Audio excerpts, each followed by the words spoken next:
देश में मुगलों के खिलाफ प्रोपगंडा अभियान चरम पर है।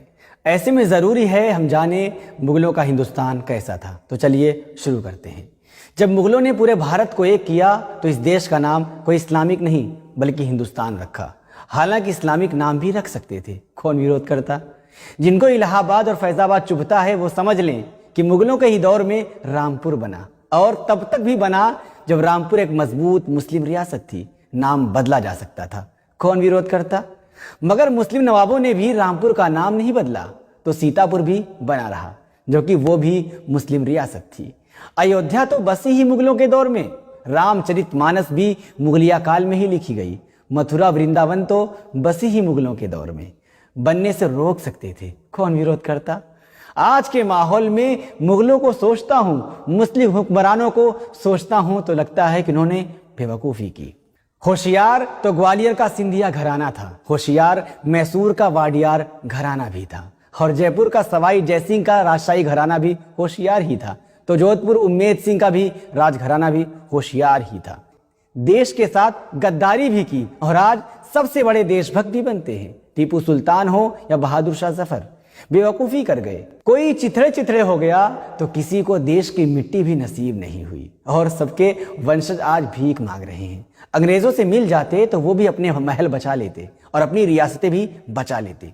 वाडियार, जोधपुर, सिंधिया और जयपुर राजघराने की तरह उनके वंशज भी आज ऐश करते, उनके बच्चे भी आज मंत्री विधायक बनते। यह आज का दौर है, यहाँ भारत माता की जय और वंदे मातरम कहने से ही इंसान देशभक्त हो जाता है, चाहे उसका इतिहास देश से गद्दारी का ही क्यों ना हो।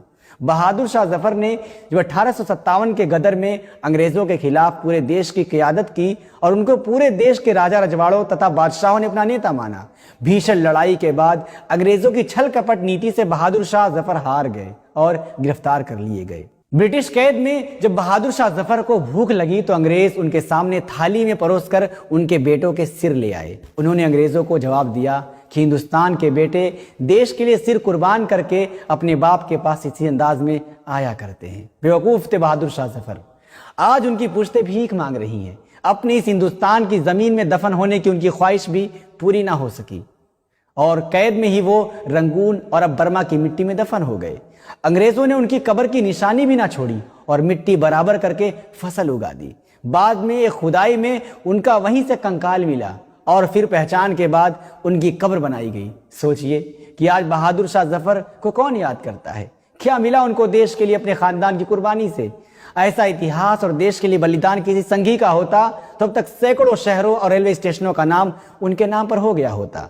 क्या इनके नाम पर हुआ कुछ? इसलिए कहा कि अंग्रेजों से मिल जाना था। ऐसा करते तो ना कैद मिलती, ना कैद में मौत, ना यह गम लिखते जो रंगून की कैद में लिखा। लगता नहीं है दिल मेरा उजड़े दयार में, किसकी बनी है आलमे ना पायेदार में। उम्र दराज मांग कर लाए थे 4 दिन, 2 आरज़ू में कट गए 2 इंतजार में। कितना बदनसीब है जफर दफन के लिए, 2 गज जमी भी मिल न सकी कूहे यार में। फिलहाल NIN में इतना ही। इसी तरह सच्चाई को पहचानने के लिए जुड़े रहिए NIN के साथ।